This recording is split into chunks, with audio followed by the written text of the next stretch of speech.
Hi everyone, it's Parul here, your usual host.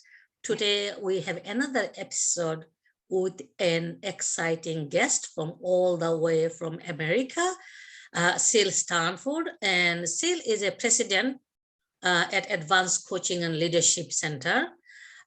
She's a role model, she's an elite life and executive coach. And today, Ceil is here to give us some tips on some of the things she's been working with a lot of people, but I'm not going to go into details because I've got a question to Ceil.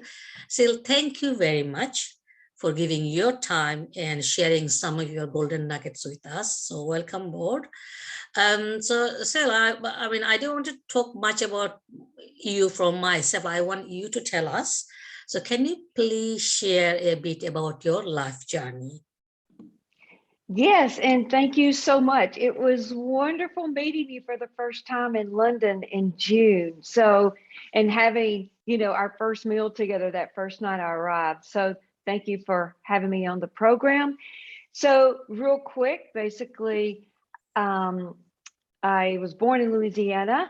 I moved to Texas in 1985, and I was in my 20s at that time. And I got a job with an insurance company and made a 19-year career out of the insurance industry. And I was basically an account manager, worked my way up to be an account manager of employee benefits for large companies.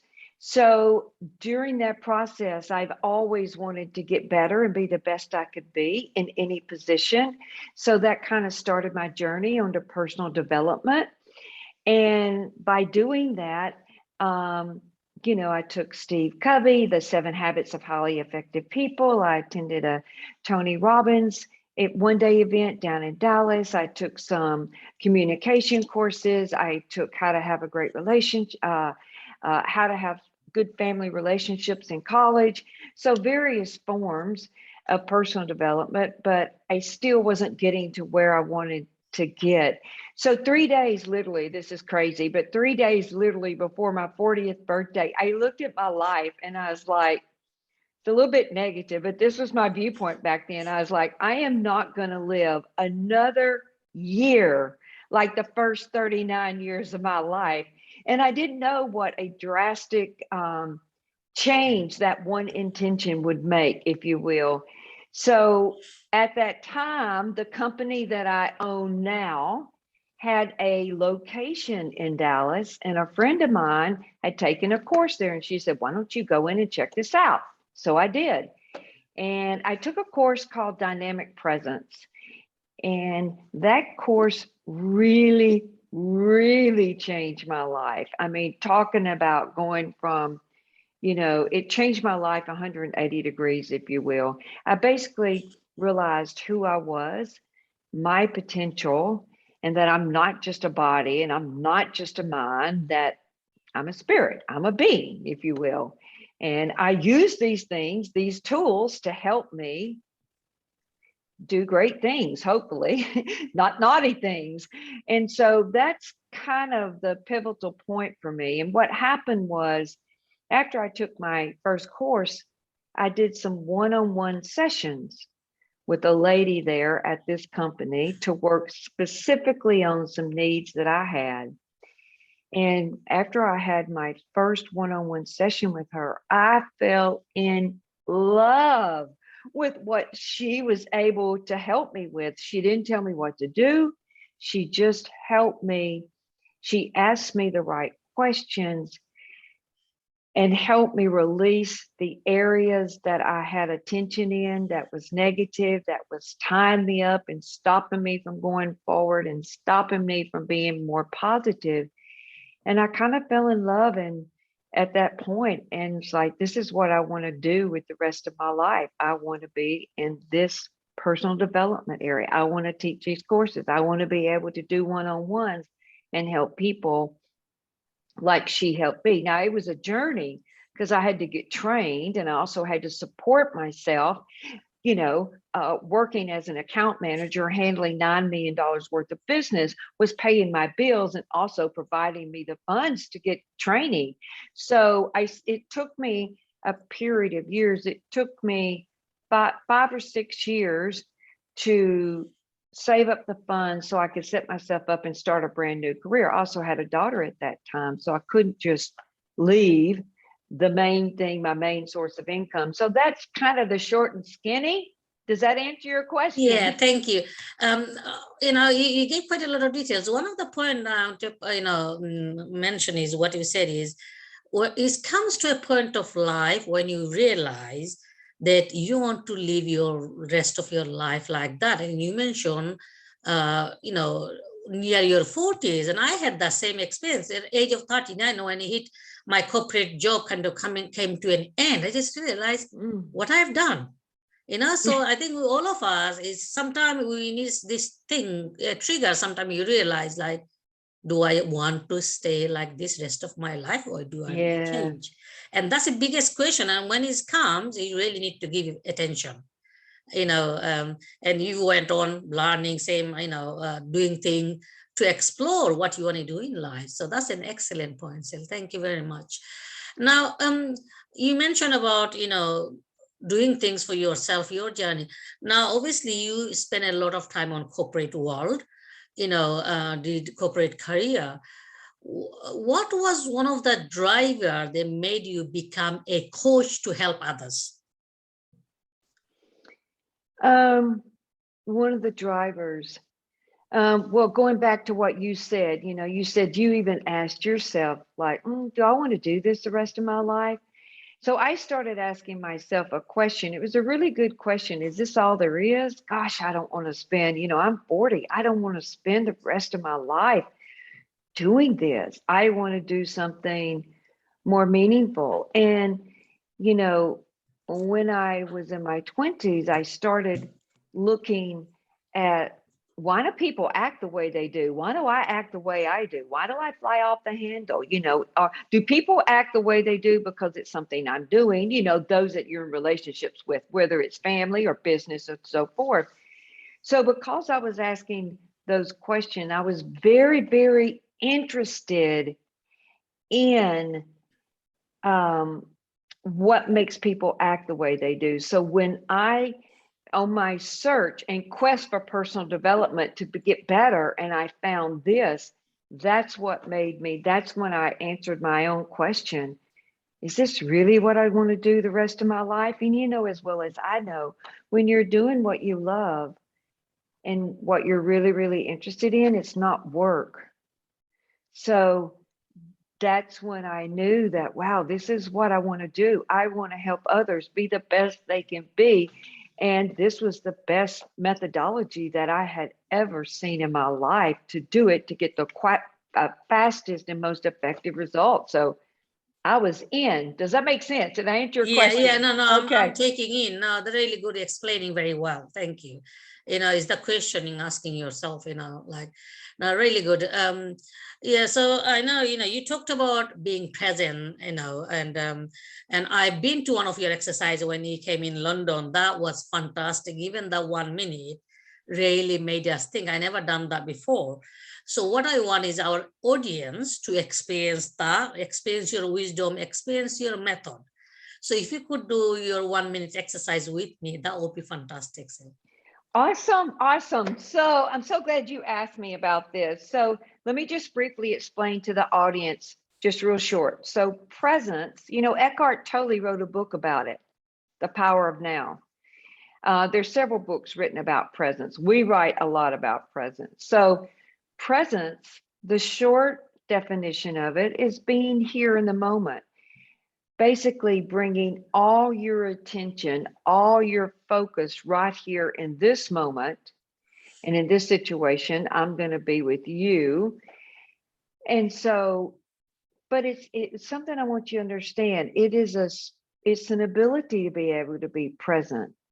And most people have their attention tied up on things that they have to do that day, things that they have to work out, maybe stuff that's unpleasant, that's tying up their attention, that they know at some point they're going to have to handle. But basically, people are very busy, and you've also got the social media, and you've got the cell phones, and you've got the iPads, and television and Netflix and Prime and I don't know what else, all this information inflowing.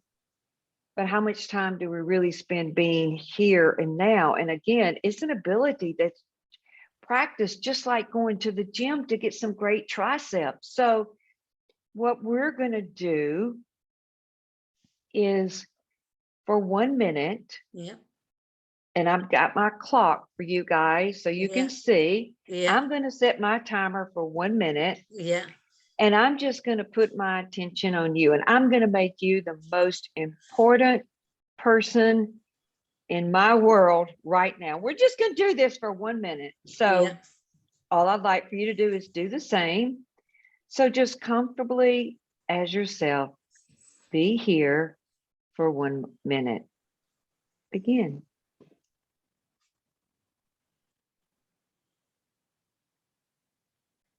And for the audience, in this exercise, we're not going to talk. We're just going to be here.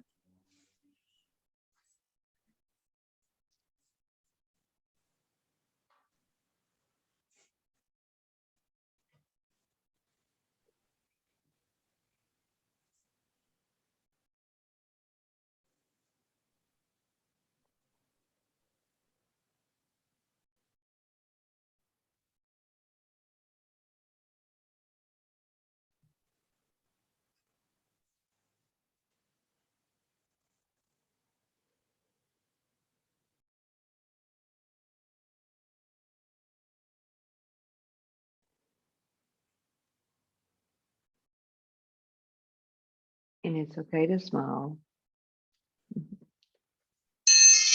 Okay, that's 1 minute. So the next thing I'm going to do is I'm going to check in with you and I'm going to ask you, what did you notice? This is a very important question. What did you notice? And there's no right or wrong. This is for the audience. There's no good or bad. You just want to let her answer the question. So what'd you notice? For me is I feel relaxed and like my shoulder drops, so I'm not intense. Just be present, like this is my time, feeling relaxed and calm, and being myself. I'm also looking at you and I just thought, there is somebody there for me, listening and smiling. So that make me kind of like being wanted, being, like someone is there. And yeah, so I'm just like being me, like just relax. I feel really relaxed. Thank you. So now I'm going to acknowledge and thank her for answering the question, because keep in mind, guys, she didn't have to answer that. She's working with me. So now you're going to ask me, what did I notice? Yes, so Ceil, thank you for doing the exercise with me. So what do you notice? Well, I actually noticed your shoulder drop, and I'm like, oh, she must have some pain in her shoulder.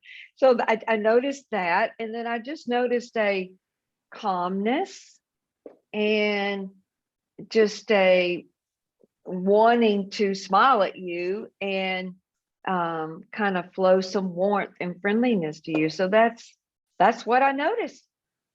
And she's going to thank me. Well, thank you. I mean, it is really helpful. I think when the last time I did it with you, 1 minute was like felt long. So I think I think practicing when being silent for a minute is not easy. It's not easy. But if more we do, we are in tune within ourselves. Because I mean, before doing the exercise, while I'm interviewing you, I was thinking, when my son gonna come home from school and things like that. But soon I will start kind of like, just this is my time.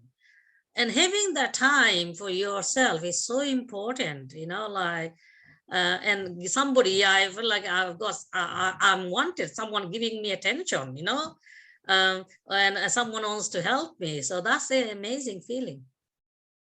Well, thank you. And I want to just add to this, so the audience, this, we all know when someone's looking us in the face and looking us in the eyes, we know if they're there or not. Like, I'll never forget, I had lunch with the sales rep when I was down working at Aetna, in my other job, but I'd already learned these skills. And he was looking at me, but he wasn't there. And I could feel it. You know, when somebody's not there, it's like you said, I knew you were there for me. I felt wanted. And so I asked him, this is something we teach in communication. I asked him, is your attention on something? Because I could feel, he's looking at me, he really wasn't home. And he said, yeah. And I said, well, what is it? And I let him tell me about it. And as soon as he told me about it, he was there with me. I thought, gosh, I'm not going to spend an hour to an hour and a half with this guy. And he's not even going to be there with me. He's going to be off in La La Land somewhere or tied up on something, So it ended up being a great lunch.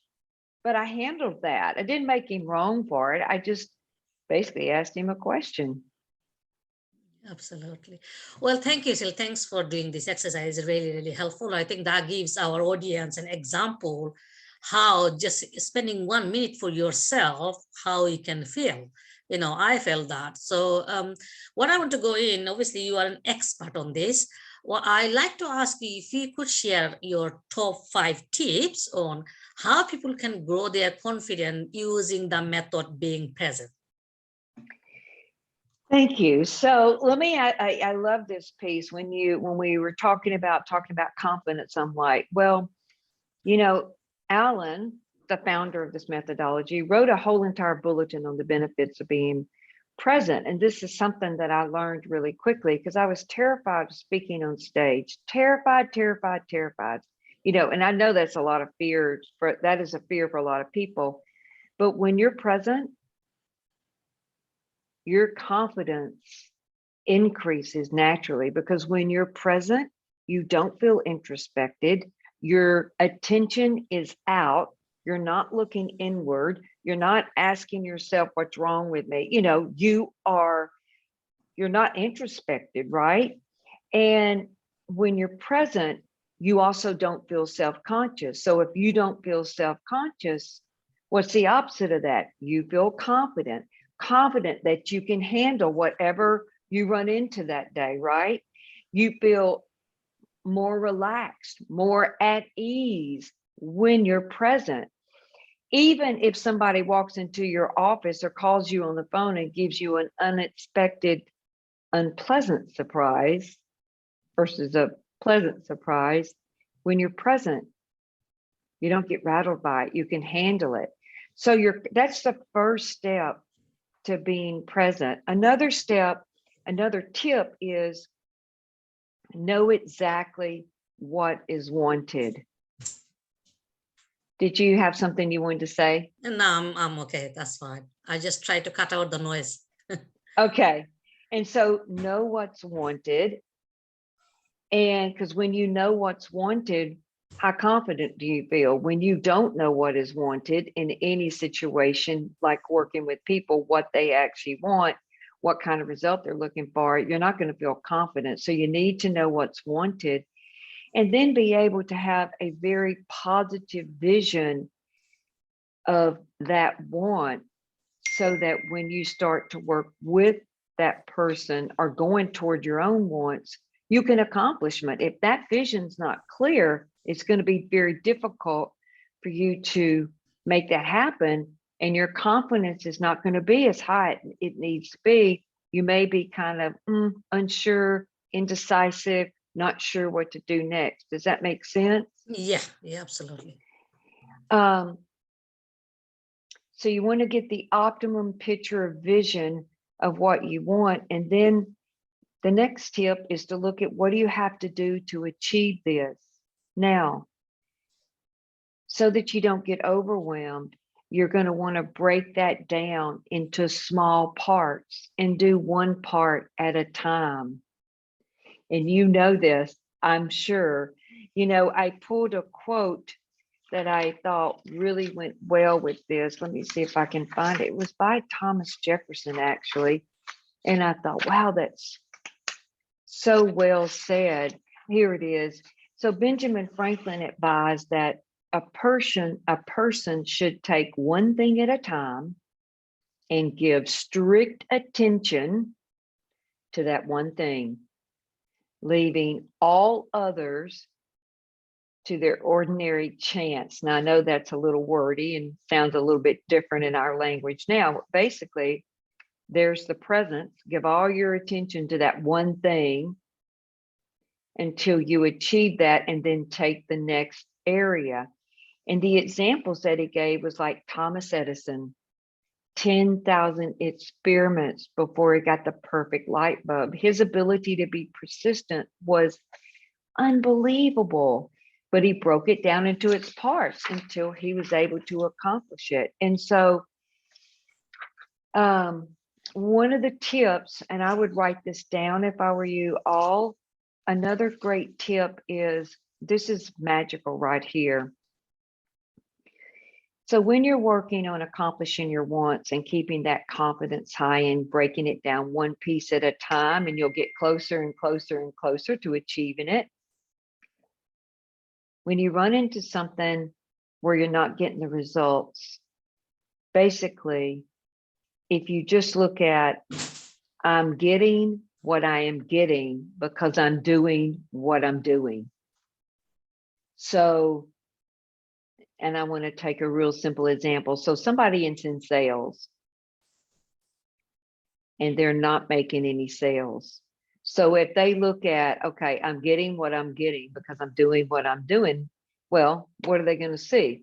They're not selling. So they're being a not salesman, right? Or saleswoman.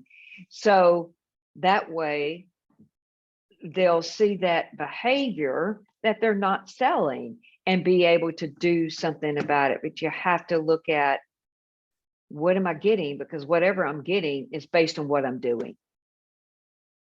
Excellent. Great example. Like, I think, one of the things everyone talk about is focusing on a smaller step up, focusing on one thing. And that's really important because, and you gave a great example, which quite a lot of us use, Thomas Edison. It took him 10,000 kind of like experiment to be successful creating the light bulb. So it's actually, when you give focus with the patient, you can achieve anything. So excellent point. Thank you. Thanks for explaining the points. And I'm sure the audience will have a lot of value, and they've written down, some of the points and the great thing with video, people can rewatch and repeat. And that's why I love, interviewing people on video instead of paper, because I can replay myself. Other people can replay and listen and try out, and all the exercises we've done so far, all the tips people can try out. So thank you very much, Ceil. Now, my final question to you is, you've been through this a long time, helping out lots of people. What of the one thought that you think you can leave with our audience they will remember? It goes back to, it'd be two thoughts in one sentence. Sure. Can I do that? Okay. Yeah. The power of presence is vital to achieving anything you want, even if you're the greatest athlete, even if you're training for to get the gold in the Olympics. If you look, like, if you look at what they did, basically Alan, the founder of the technology, interviewed some of those people training for the Olympics. And he asked them, what'd you do? And they said, concentrate, which is being present, and intending their intention. They made that intention to get that goal, to make it to the Olympics, and practice, practice, practice. So the importance of being present, I can't stress it enough. Practice it just like you were going to the gym. You can increase it, and also just know that the power of your intention will take you places you never dreamed possible. And that is what I would leave you with. And that can be a positive or it could be a negative, but in my case, it ended up being a huge positive. So, as it would be for you all. Thank you, Ceil. Definitely, I think we all want to focus on positive, and that's the whole reason of the video. Whatever happen, but focus on present, think of positivity, and that will take you to the next level. So thank you very much, Ceil, for your time and sharing all your knowledge and expertise. to audience, hope you found this interview helpful, and there's lots of information there. So please do share this video with your friends, your colleagues, your loved one. I'm sure this will help them with whatever they're going through in their life. And share, like, and stay tuned, because we'll be bringing more videos like this as well. So thank you, Ceil. Last question: if people want to connect with you, what's the best way to get connected with you? Oh, thank you. Go to Facebook, and it's actually my name, because a lot of people, when they meet me, so it's my name, not my company. Ceil, Ceil, like the singer, but not spelled like that. And then Stanford, like the university, Stanford, and you will find me on Facebook. And I do a Facebook Live 10 minutes every Thursday, just a little tidbit of information. So feel free to join. There's no cost, and I'd love to connect to you. Well, thank you very much, Ceil. Thank you. Thank you, audience. Stay tuned. I will be coming back to another informative video.